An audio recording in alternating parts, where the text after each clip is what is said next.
Can't hear you.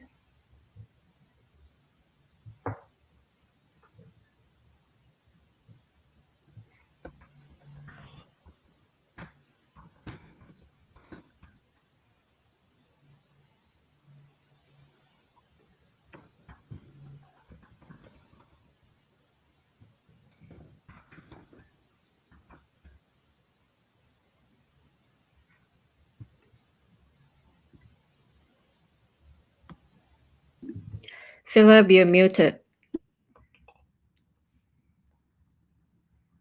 You need to repeat yourself. Oh, all right. Let's start again. Yes. Welcome everyone to our global discussion on the Belt and Road Initiative. Let me first explain our rules, briefly introduce our distinguished speakers and our agenda today. My name is Phillip Noubel. I am the managing editor for Global Voices, and I will be your moderator. So today we will have 4 presentations of about 8 to 10 minutes each. Then we'll have time for a Q&A session. So please do note down your questions and send them along so we can group them for our speakers. Please always state your name and affiliation. Now, about our agenda today, I will give a brief introduction about Global Voices and the research and writing we have conducted around the Belt and Road Initiative for the past 3 years.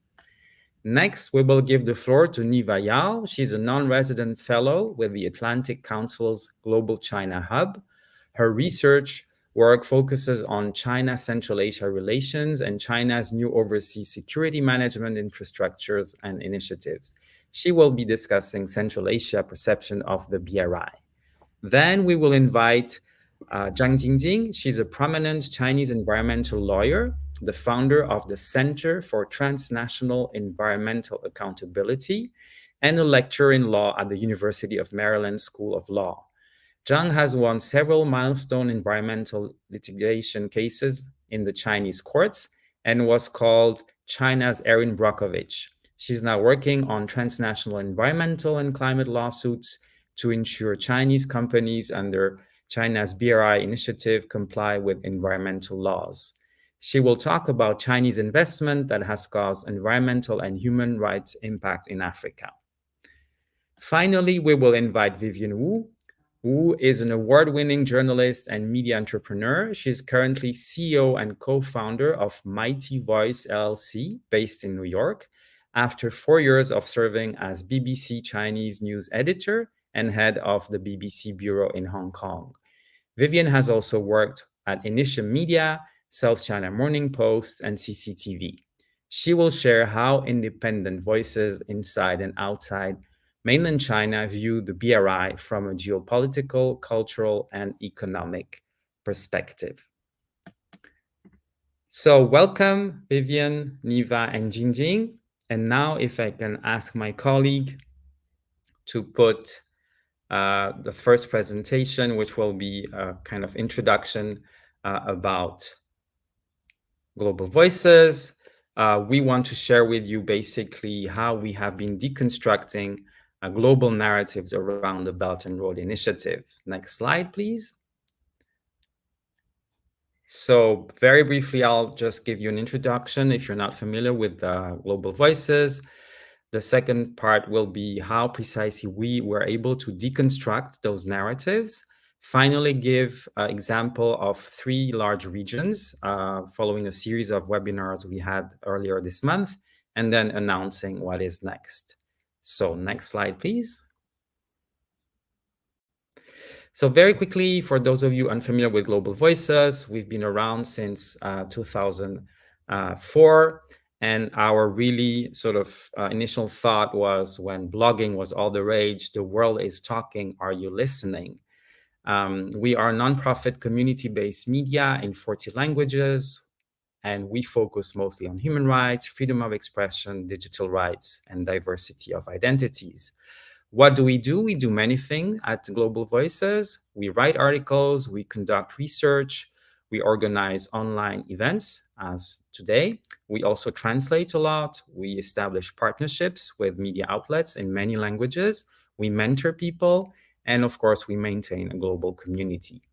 And in terms of our audience, it's equally global, and we have something like 500,000 views per month, all languages combined. So that was a very brief introduction, but if you want to find out more, you can, of course, go to globalvoices.org. Next slide, please. So since 2022, we conducted a lot of research, data analysis in over 14 countries, and we have produced about 40 stories that you will find on our website, focusing mostly on Africa, Asia, Europe, the Middle East, and Latin America. And I just want to give you some key findings because we have also produced a lengthy report that you can also download from our website.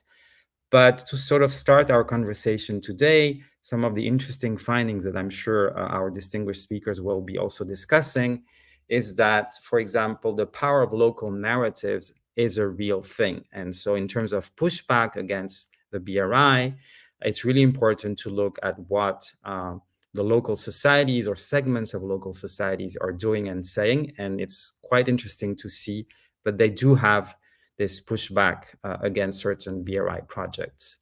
Another key finding that we found was that claims about China vary from, of course, support as a welcome alternative in comparison to, the US, Russia, or the EU, to, of course, rejection and sort of labeling of the BRI as a form of exploitation. So the whole rank.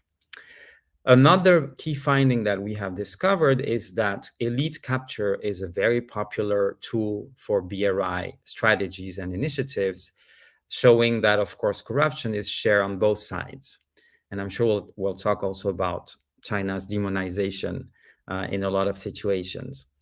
Another also key finding is that China very often can be instrumentalized to boost either local nationalism or, as I said earlier, rejection of other influences, namely US, EU, and Russia. And precisely, finally, that in a lot of contexts, China really replaces other big players, and this creates interesting dynamics and narratives. So for more about all of that, please go to our report. Next slide, please. So we conducted a series of closed-door discussions earlier this month in 3 big regions: Asia, Africa, Latin America, and Europe. And again, you can find more about those in our stories that are published on our Belt and Road Initiative homepage on globalvoices.org. But I just wanted to also share some of the key conclusions that I'm curious if our distinguished speakers also agree or disagree with that. But for example, if we looked at the Asia Pacific region, also at Bangladesh and Uzbekistan, we saw that the BRI can create strategic diversity in terms of diplomatic alliances, but also instability. And that's, I'm sure some of you are familiar with what is happening in the Solomon Islands and also with Taiwan in the mix. What we also realize is that the BRI creates alternative for people and challenges local government. This was a very interesting article about the green car production in Uzbekistan, where the arrival of Chinese companies and local production actually challenges the control of the local government. Finally, we also realized and sort of, proved that the BRI is, of course, evolving as a strategy even within a country, and that in certain cases, as was in the case of Bangladesh, local pressure can push back against polluting projects that then are kind of reviewed. If we jump to Africa and Latin America, which of course is a very large region and very diverse, through the articles that we just published, you can see that the BRI creates large expectations that are not often met. And I think that that is a theme, especially in the global south, that you will see repeating itself. And I would argue maybe kind of growing by promising very big things, very big projects, and not always delivering, or not delivering the way people expected it. Actually, it creates this problem with expectations. And we had examples in Kenya and Venezuela. This can also lead to very dangerous anti-Chinese sentiment and attacks on Chinese people, on Chinese businesses, which unfortunately is also part not just of the narratives, but also of actual facts happening in different places. What we've also noticed is that precisely China can be also instrumentalized in local politics. And the recent election in Brazil, the change in the presidency shows that you can demonize China / the BRI to gain some political gain. And this is something that people are learning also to use.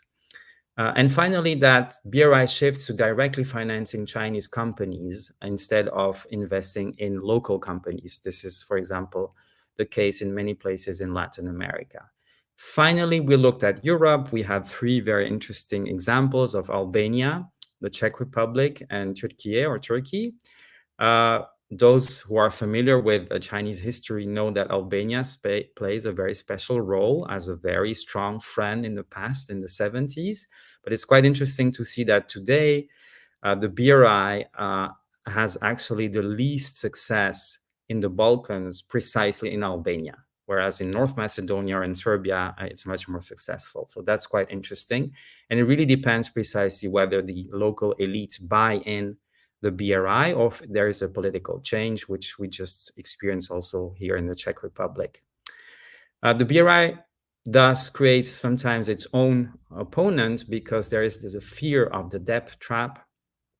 And this is precisely what Albania learned from its neighbor, North Macedonia.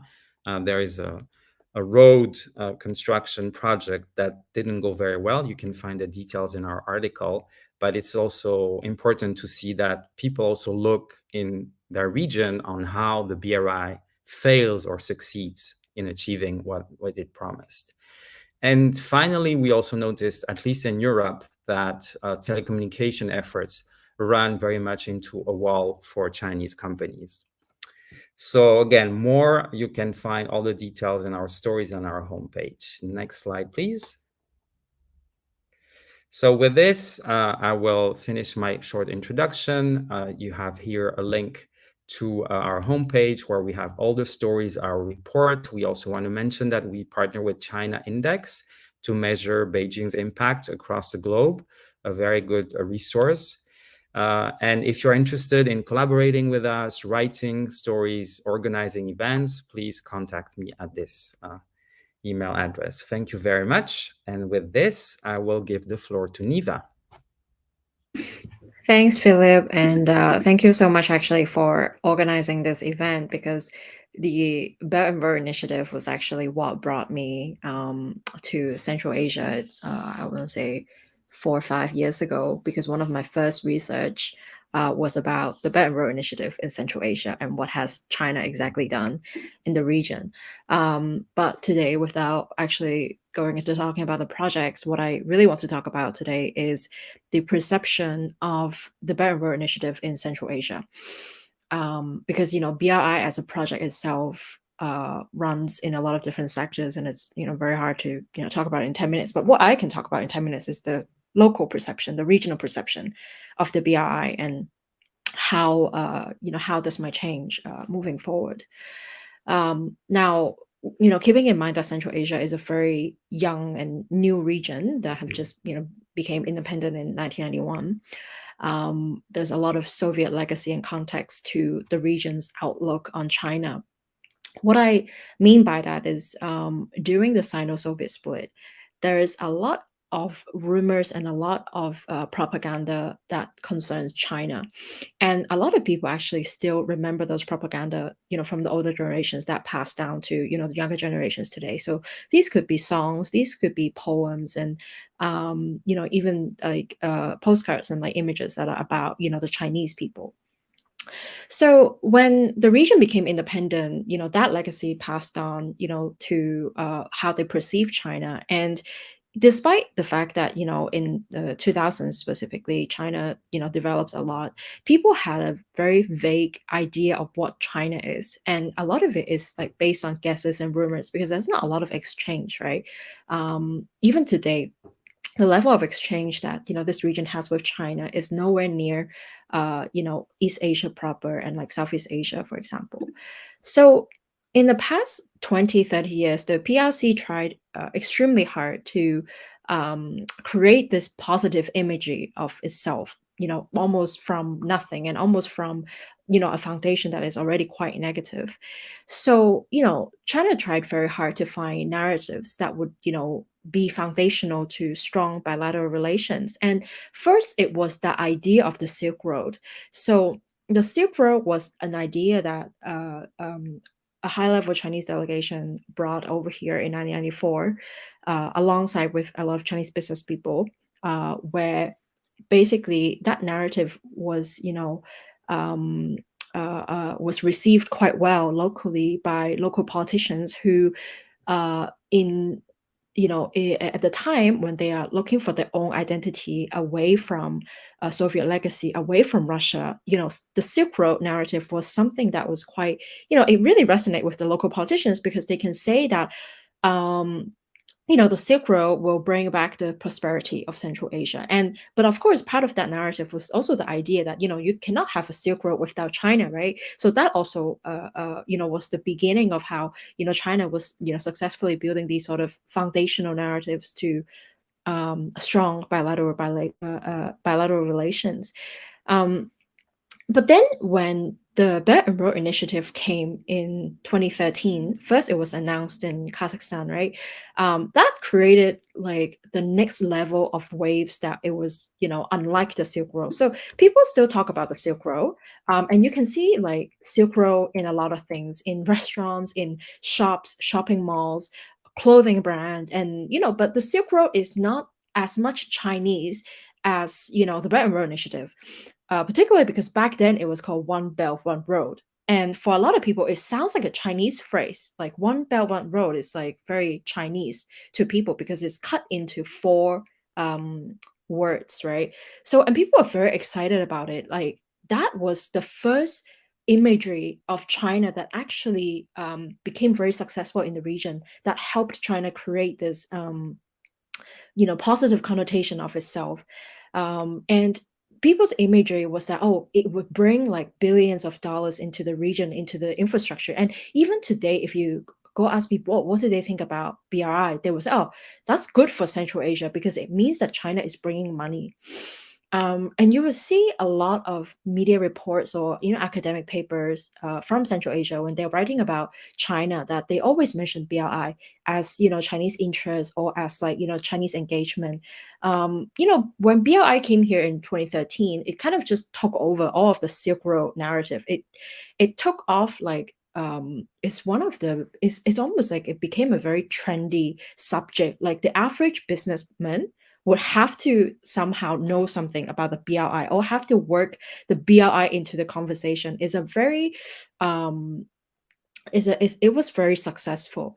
And in the region, so BRI became very much the positive connotation, right, when people think of China.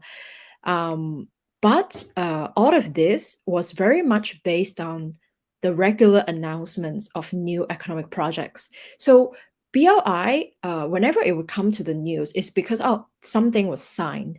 So like a business deal, like building a factory was signed, 5G, for example, or Huawei, building the smart cities. So all of those different variety of projects would be associated to BRI, but they're all economic in nature, right? So that's why people have this positive connotation. China is bringing money, so that's why it was positive. But the problem is, nowadays, because of the pandemic, all of this has gone downhill. There's very little mention of the PRI in the media because there's very little mention of like new economic projects being signed. There are less number of Chinese people in the region.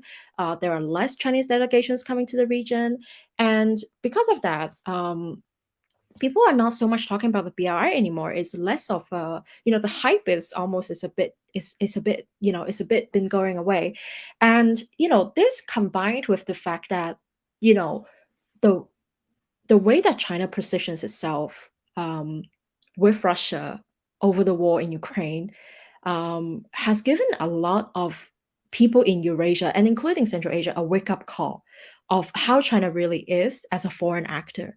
And I think that has actually very significant impact on like China's ability to revive the BRI when it's ready to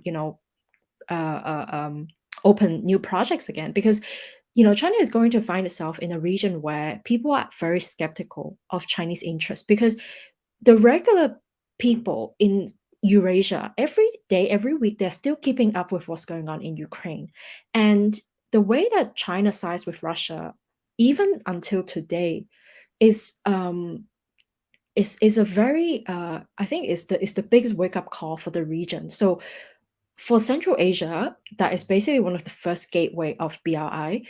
I would doubt the ability of China being able to sign on like big new projects, because people are going to oppose, because people will ask, okay, what is really Chinese interest if they could support Russia in this? I think the dynamics here have changed, and that China no longer has in a way destroyed its own perfectly crafted image for BRI in the region. Thank you. Thank you, Niva. Definitely, I'm glad you mentioned. I mean, I'm sure we'll come back to both the pandemic and the war in Ukraine, because those two global events have definitely impacted the BRI. But first, let's invite Zhang Jinjing and hear her presentation.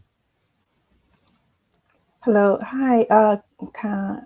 This my slides. I put some slides and use my experience on my work in Africa to talk about the subject, the BRI in Africa. I use this theme, the great power competition for minerals, and it's with this environment and climate impact in Africa as my major subject today. I'm a China-trained lawyer and have been practicing Chinese law since late 1990s. I worked for China's civil society organization and worked for China's first environmental law clinic and since 1999. And I'm litigated, sued many Chinese polluters companies in China. And now my work is to help community affected by Chinese overseas project in Africa and Latin America to get their justice. So I will start my slides with this shocking and sad news. Next slide. And you see recently the 9 Chinese workers were killed in Central African Republic at the gold mine, and it's a very shocking news for me since I have been traveling to Africa for many times, and even though I haven't been the country Central African Republic, I knew the gold miners, those Chinese small-scale miners in other countries. They're pursuing their better life, and they consider Africa provide the new opportunity for them. And what caught my attention on by this news is if you read this official statement on Chinese Minister of Foreign Affairs, the 2 versions of this news from the press conference And you see the difference between the same statement on the Chinese version on this on the news, and the 6 words caught my attention in Chinese is 依法严惩罪犯. And when you read the English version, is make sure the I couldn't see it. Make sure the perpetrator brought to justice. And if the people understand both language, you certainly see the difference between these two versions, the Chinese version and the English version. The reason I want why they brought my attention is the term the 涉外法治, the rule of law work in foreign affairs, and the Central Work Conference and the parties' Central Working Conference on the comprehensive rule of law, which held in November 2022. President Xi Jinping pointed out it's necessary to integrate the advancement of the rule of law at home and the rule of law in foreign affairs to accelerate the strategic layout of the rule of law work in foreign affairs, to coordinate the advance of the domestic and international governance, and to better safeguard national sovereignty, security, and development interests. So that's official expression of the rule of law in foreign affairs. I think it's very relevant with this news, and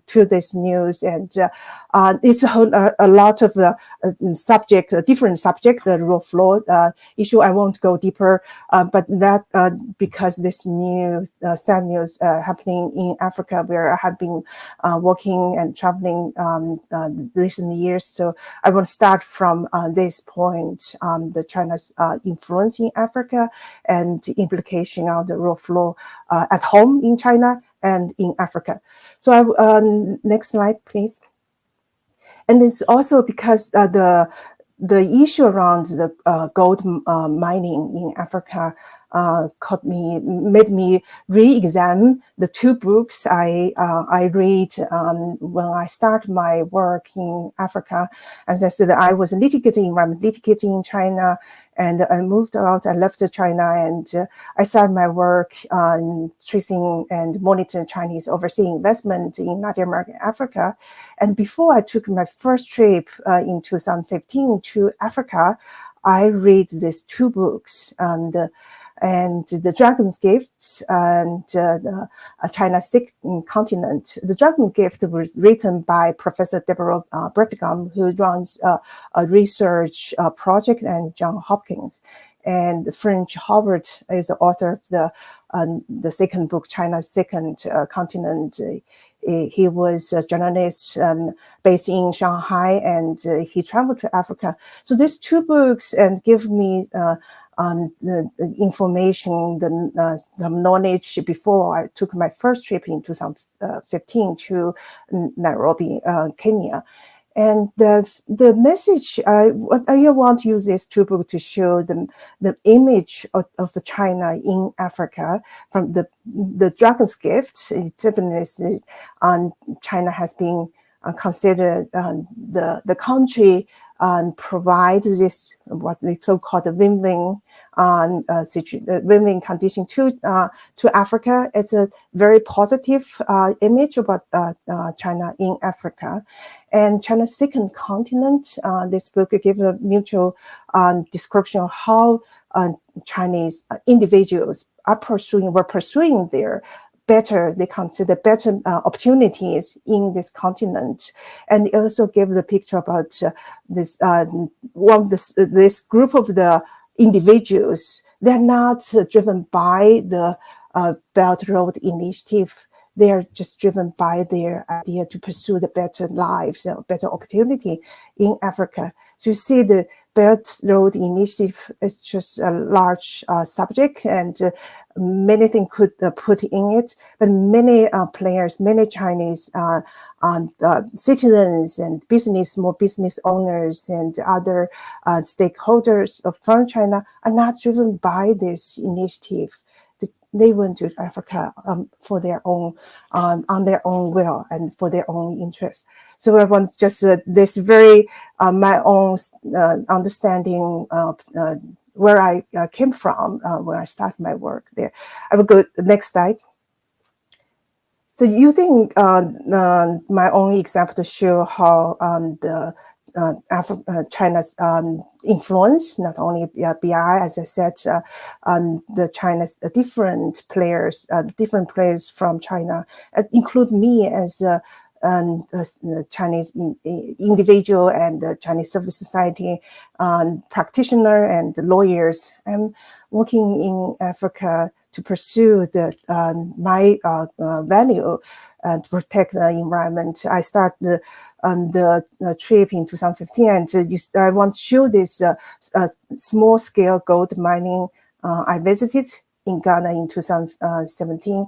And in Ghanaian language, it's called local language, not English, called Galamsey. The meaning of the Galamsey is take them and sell. Them means minerals and gold. And you see when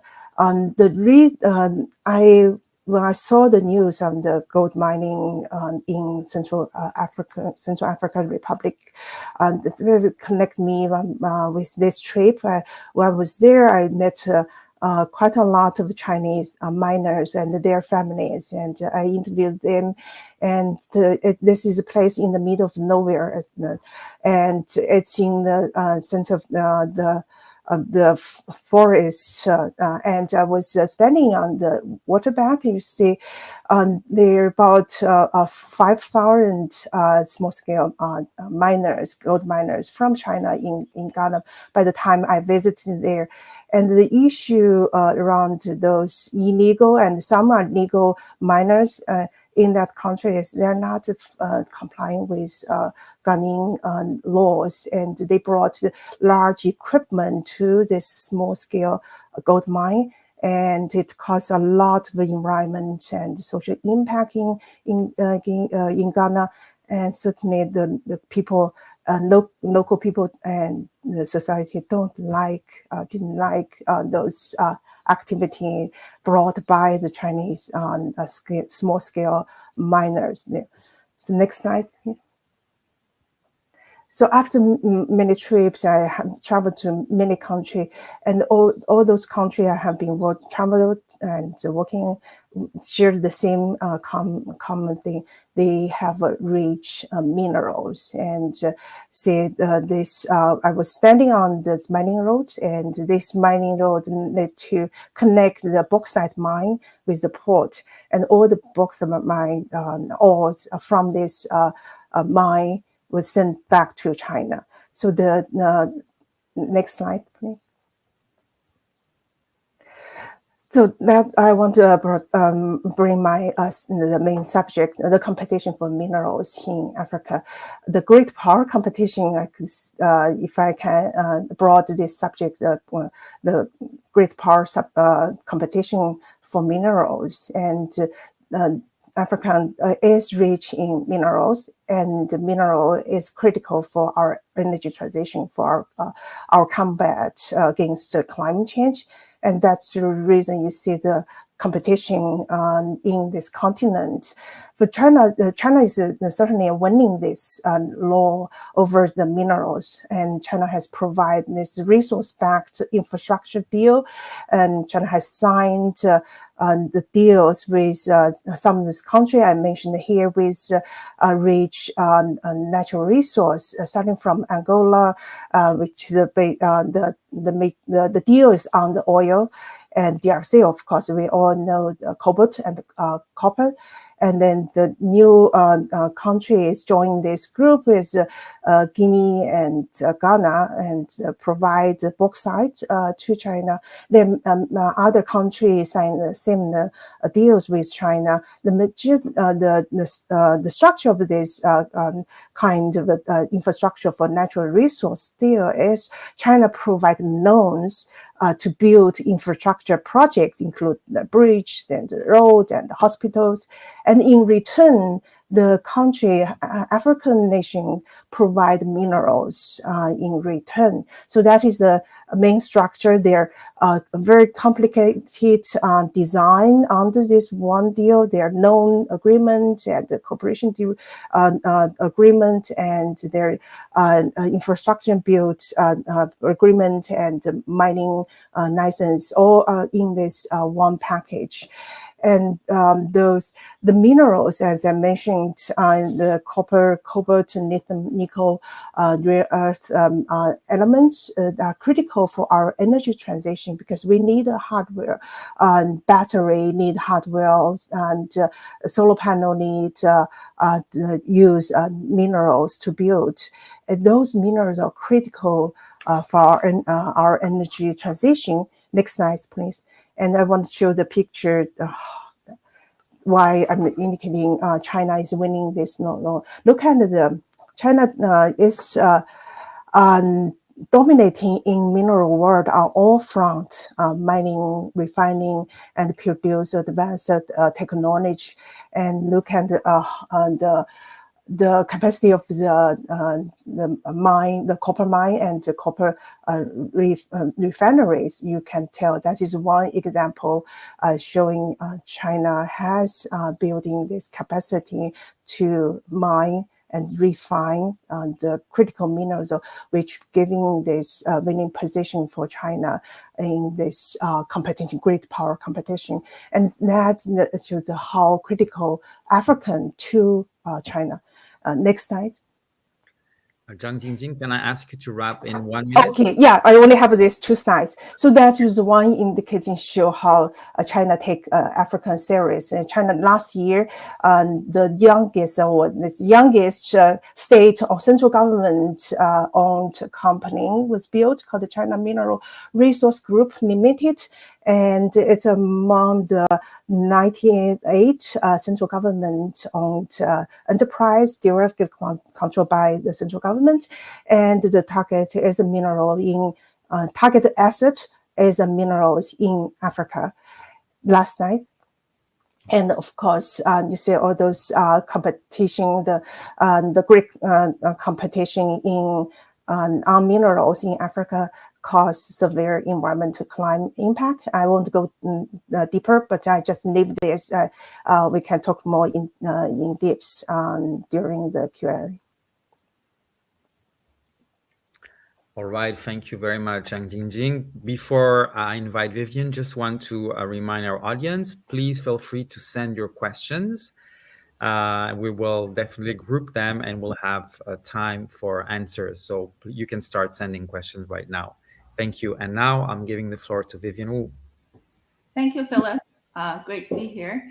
My topic will be based on 3 things. First is just I really want to congratulate and thank Global Voices team for this amazing work, which is very relevant and very valuable, especially from perspective as a media former journalist, editor, and media research, and also observer of the public narrative.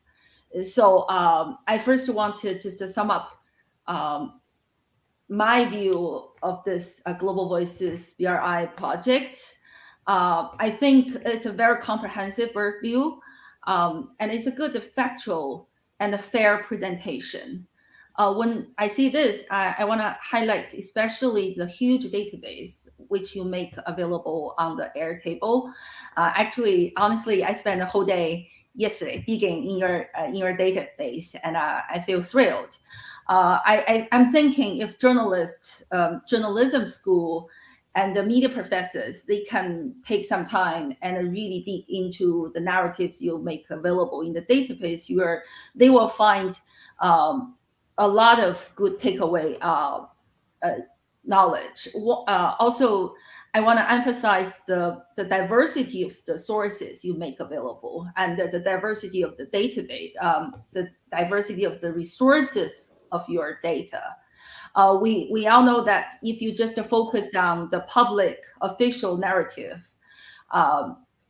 which are produced by the state media, mainstream media, you won't come up with a very diverse and the enriching results, which will be negative for, will be harmful for the public to shape fair perspective.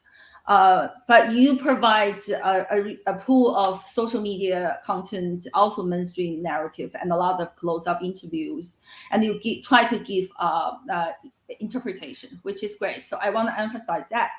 And also, it reminds us of the importance of the nuance.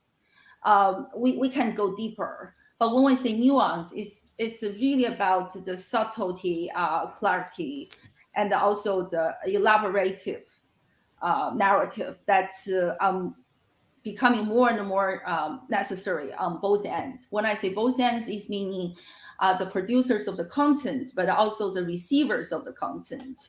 Both sides need to be aware of the nuance.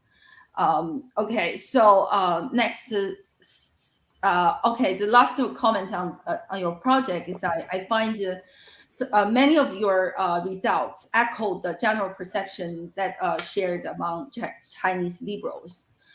When I say Chinese liberals, I mean they don't have to be dissidents. They don't have to be political adversaries, which actually we cannot see from the Chinese population in general. But when I say liberal, I mean those people who share the global vision, share the universal values. They are the free-minded people, which have opposite or critical views of the mainstream content, mainstream official lines, but they have very little space to be heard, to be sound, or to act on the institutional system, on the political system. So that's what we say Chinese liberals, and you can find those liberal people, liberal voices inside China and outside China. Okay, next slide, please. So I'll come to my points. I want to, based on my definition of Chinese liberals, I just want to echo some of your findings. But definitely from the unheard narratives. So the first point is I want to just quickly go through what's happened from the Chinese side. First to say BRI definitely is the most sensitive topic on the Chinese state media. Of course, we say all the media in China is owned and controlled by the state government, but still there is a variety. There's a various level of being conservative, extremely propaganda-based, or there is still some space for criticism, investigative journalism, or the narrative that you see on the public space, which is more familiar to the foreigners, foreign countries. But we see the BRI is the most sensitive topic on the state media and on the internet. That means only beautiful and empty words are allowed in the Chinese language media, to put it very short way. BRI becomes Xi Jinping's scheme. That means there's zero space for challenges inside China. And of course, we see there's a clear divide between the online and the offline communication. I mean, for the narrative part, online, you find the debate can be very divided, but there's no debate on BRI topics. But offline, if people gather on dinner tables, if they talk to each other, it's full of criticism, full of complaints. But there's no middle ground, meaning there's no chance for nuance. On the public surface, on the media level, the state media aggressively campaigns for the BRI with a huge amount of propaganda content. That's why in your research, you'll find a lot of content produced on that level. But it is rarely consumed by Chinese liberals. That means these people, they show no interest. They are turning a deaf ear, we put this way, people don't care to give chance for waste their time for reiteration and discussion. But the majority of the Chinese public, which are more vulnerable subordinates to the propaganda content, majority of the Chinese public, they see the BRI a chance for a stronger China global presence. They find a lot of business and economic opportunities. We can call this way gold mining opportunities, 淘金, chance to make money. And of course, a lot of people are happy that there's a chance for enhance the presence of China worldwide. This is adding a lot of fuels to nationalism sentiment and a pragmatic approach.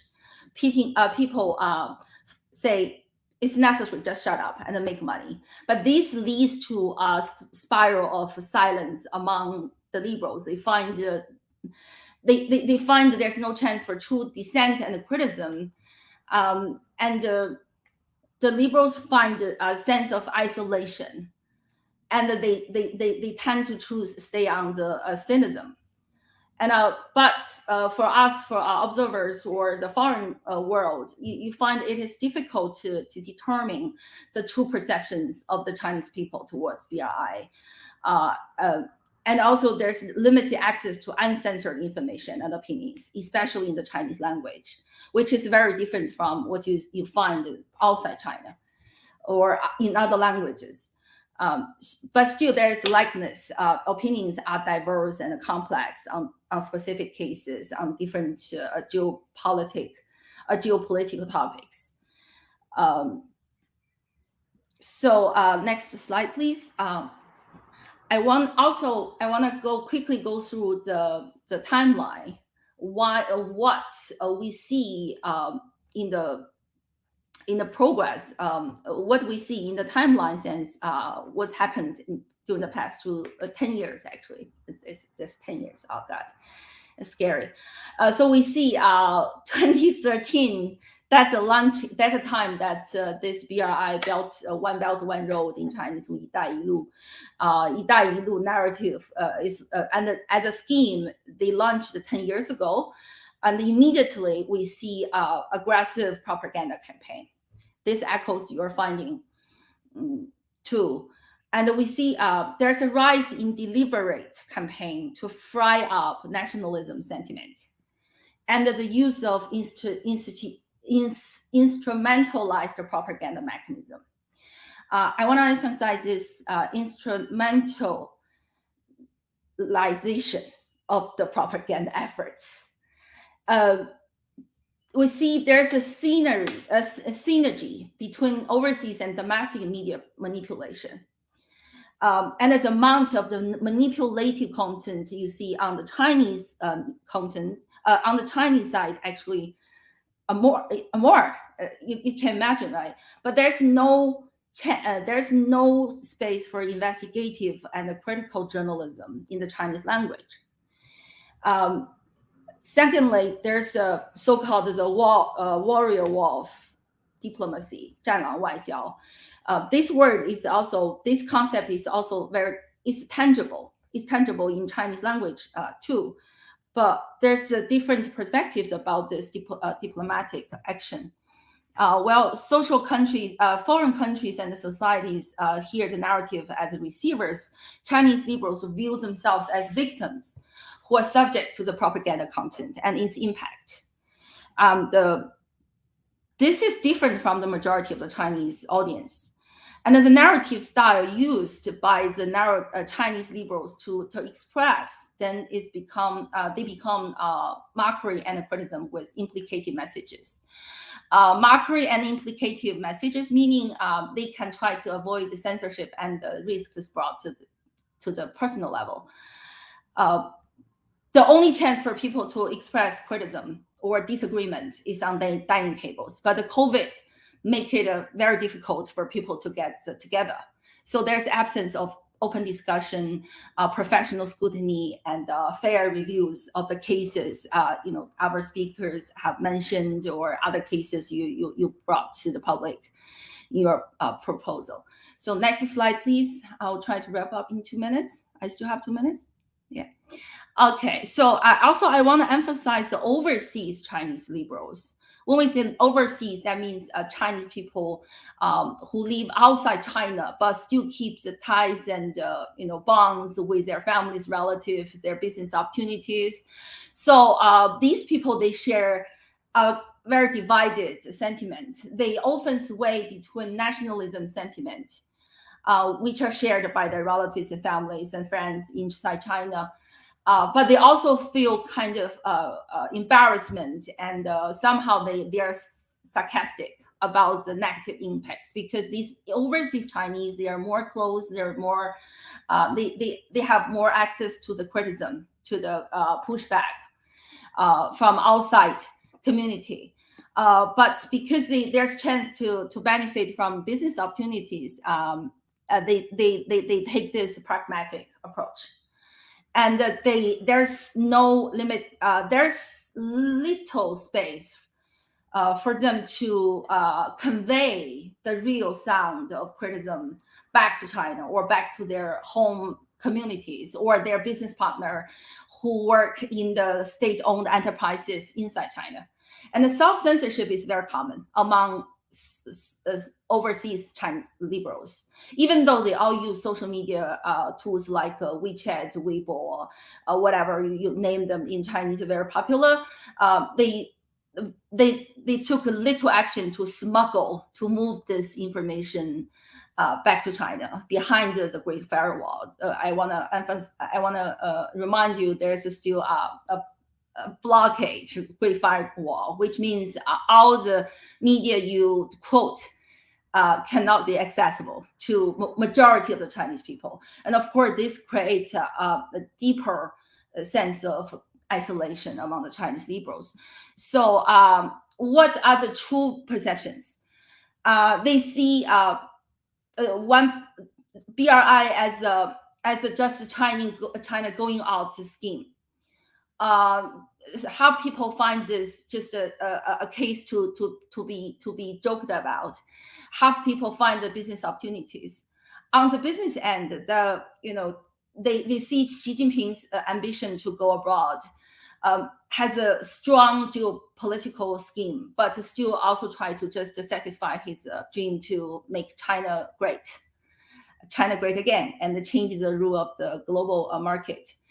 On the diplomatic front, the Chinese liberals also see this is a failure, and this recognition was enhanced after the world is seeing the COVID pandemic, and the China's taking the wrong.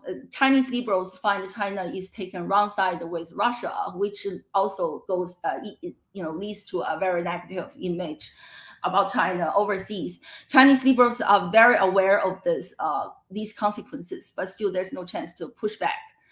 A few professional a number of kind of discussions are held on how to tell the story well from individual and the human perspective, how to explain the business opportunities without selling the nationalism propaganda rhetoric only.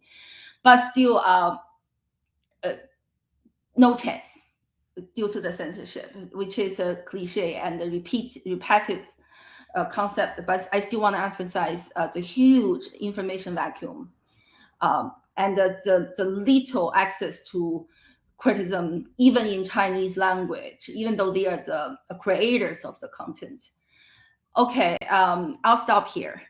And thanks again for the wonderful project. I'll spend more time and we can have more discussion. Thank you.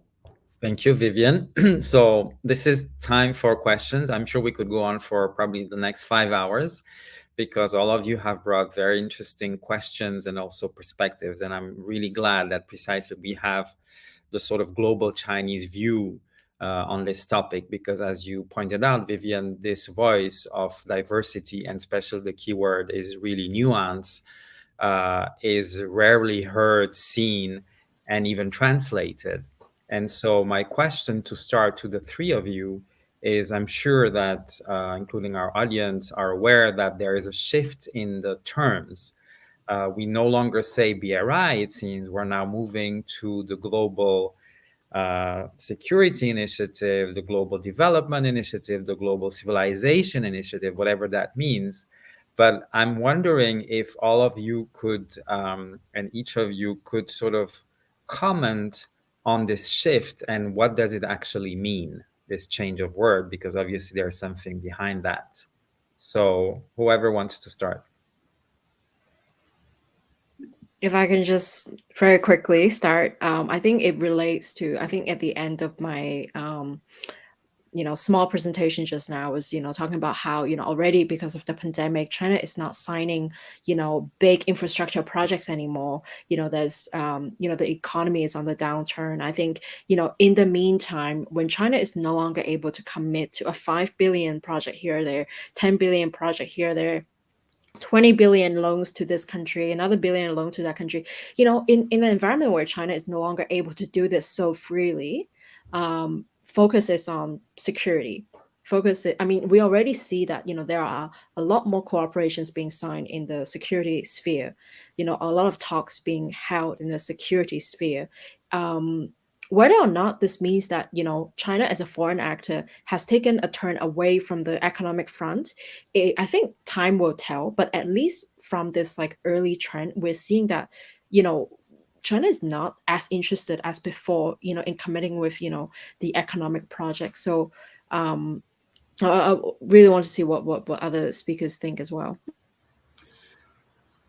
Sure. I want to echo that. I think for the narrative, because we focus on narratives, but I need to remind people in Chinese state media narrative, there's always you need to always find out what their real motive, and then how they put that in language is another work, another effort. In China, I get the feeling this BRI projects will fail. Many of them will be miscarriage or aborted. But still, the concept of China going abroad, China going out to try to reform, reconstruction, these concepts are obsessed. These are the concepts that's without the top leaders change up his mind, there will be no change in such narratives. So this created a very self-contradictory reality. The empty concepts are there, but where's the implementation? Then you find a lot of cases on the local level. Business are trying to do the business, and business has to go align with the local market rules, and then you find a lot of conflict that Jinjing is dealing with, and you are more familiar. Yeah. I would from local perspective, look at the BRI, local, I mean Africa. Actually, only speaking, the communities there I have been working with, they don't care about it. They don't know BRI, what BRI meant to them. It's like any subject for them, and they don't know what BRI meant. They don't know the Global Development Initiative or whatever the initiative the government want advocating for. They know there's China, and there are Chinese companies, and there are Chinese businessmen, and there's someone like me, a Chinese lawyer in their community to try to help them. And we all contribute to build this, paint this image of China in Africa. And so that is what I want to contribute. BRI doesn't mean anything to community. They know what they are facing is the individual project, individual Chinese person there. That's their perspective of the Belt Road Initiative. They have no idea what BRI is. Mm-hmm. I think we are getting close to the end of our discussion, but if I may, I will ask a last question, and I acknowledge it's a very difficult one, but I'm curious to hear at least your reactions, because precisely one of the goals of what we're doing right now, and also through this research, is to bring this nuance. And for me, my frustration is that the liberal, global, nuance, Chinese, Sinophone, whatever we want to use, those words are all connotated, of course. All those nuanced voices are not being heard. They're not being translated. So do you have maybe not a solution, but some advice on how we, all of us together, you, Global Voices, our partners, the journalists, the researchers who work with us, how can we make those voices more visible? This is really my last question. Visible to which audience? To, in the first place, to the Global South, where most of the BRI projects are happening, but even globally, I mean, also in North America and Western Europe, because very much the case is that people think there's only one Chinese voice, which is usually the voice of the government or the embassy, and people say, well, the Chinese embassy said. I said, right, that's one voice, but there are like 10 other voices. And people say, especially if they don't speak Chinese, they will say, well, how do I know about those voices and how can I actually access them? So that's my frustration. I share your frustration. That's why we spent 20 years in this industry, but I'm not that pessimistic. One thing I'm doing, this is not a promotion, but if the chance for promotion, I would say I'm trying to create open, inclusive space that people can really come together and share. And the one thing about frustration is like, don't think only professional journalists or writers can speak up. This person-to-person communication actually can change, at least on personal level, change a lot of stereotypes. At least we can break down these Chinese companies. They are Chinese entrepreneurs. They're Chinese business, government-owned business. These are the Chinese private business. So we need to, on the communication level, really focus on the clarity and the elaboration of a lot of concepts and the subtle change. Secondly, I'm creating a space for people try to conquer this language barrier. Also think from the other side. This is so important. And I want to call for media efforts and even the think tank, whatever, the civil society. Don't just look for what the Global Times said. Don't always just follow China diplomats' tweets. Follow liberals, find them. And the language actually is not a problem if you want to make some little effort to dig into, to explore. So the awareness of there's a diversity of the voice is something that we need to be very loud and speak up. Yeah, I'm loud, I know. That's why I have this mighty voice. I love this name more. Thank you, Vivian.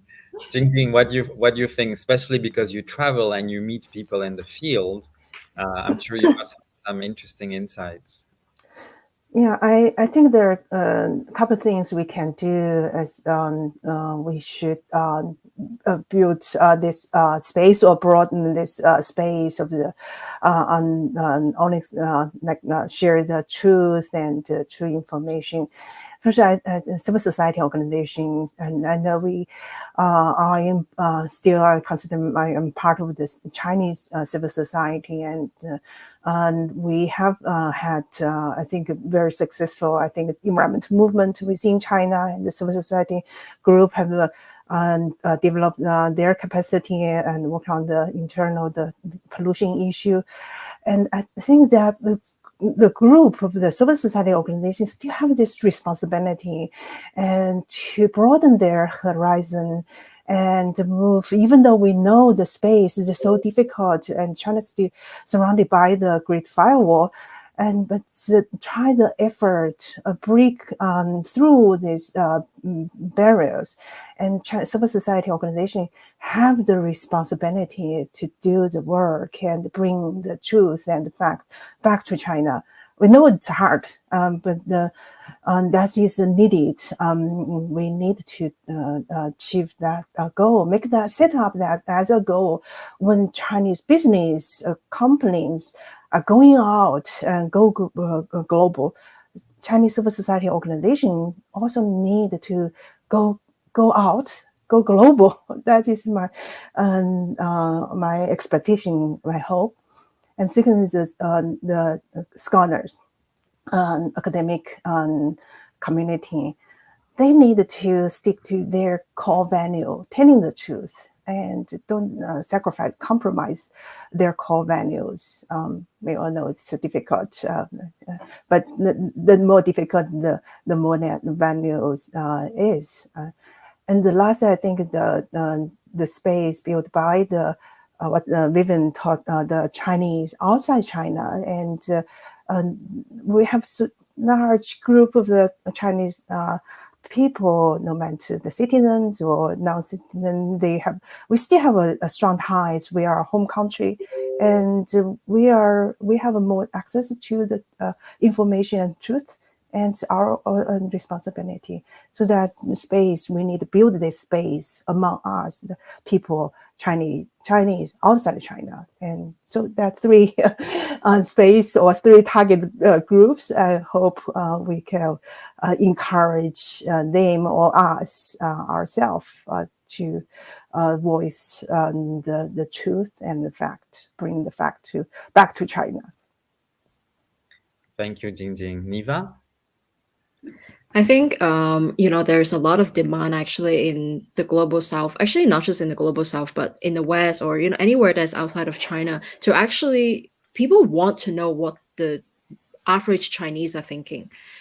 People know that is a big problem, of censorship. It means that people inside of China can't get news from outside, but people outside cannot also access these people inside the firewall. So like in Central Asia, whenever I go to academic events, or I have dinner whatever with scholars, or people that are interested in China, I always get asked, what is really going on in China today? What are Chinese people really thinking today? And I think this really shows the level of disconnect.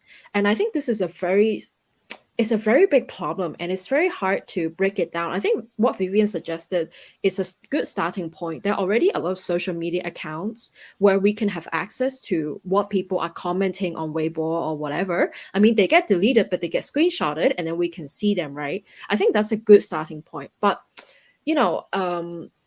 but in the global south, or even in the west, it's hard to make a news article based on those comments, right? It's not media ethics. You cannot quote from a even a comment that has like 5,000 likes or whatever. You cannot say that's like Chinese sentiment or whatever, right? It's very difficult, and it puts people like that commented also at risk. So it's a very difficult, but there's definitely a lot of interest. So at least from my end, the thing that I'm doing personally is that I try my best to learn what people in China are really thinking, and then I deliver it on the ground as best as I could.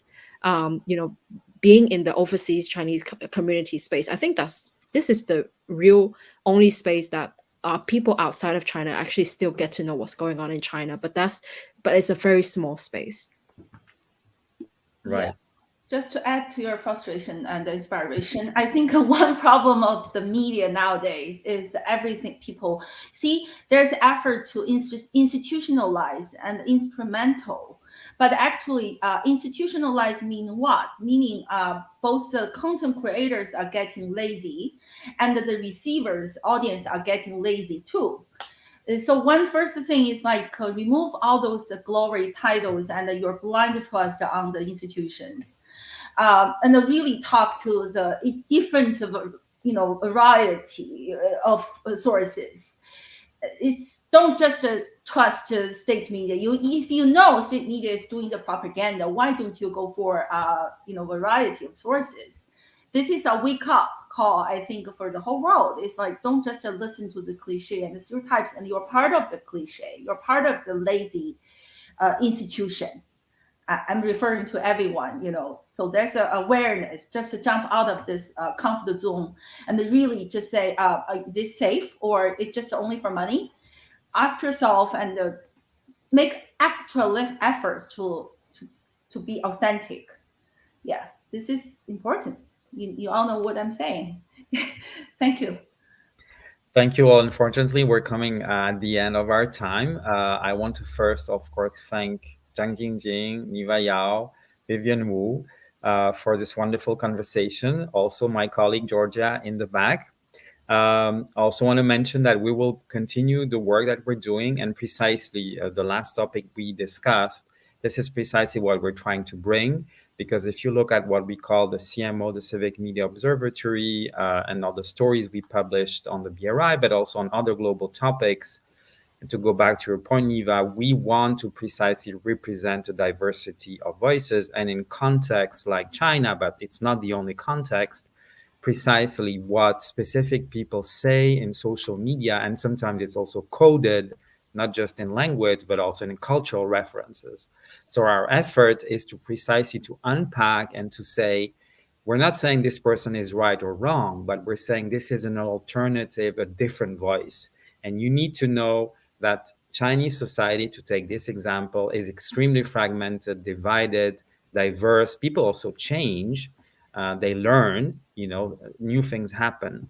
So we encourage everyone to reach out to us. You can also subscribe to our newsletter so you can keep updated with all our different projects, not just on the BRI, but also on the BRI.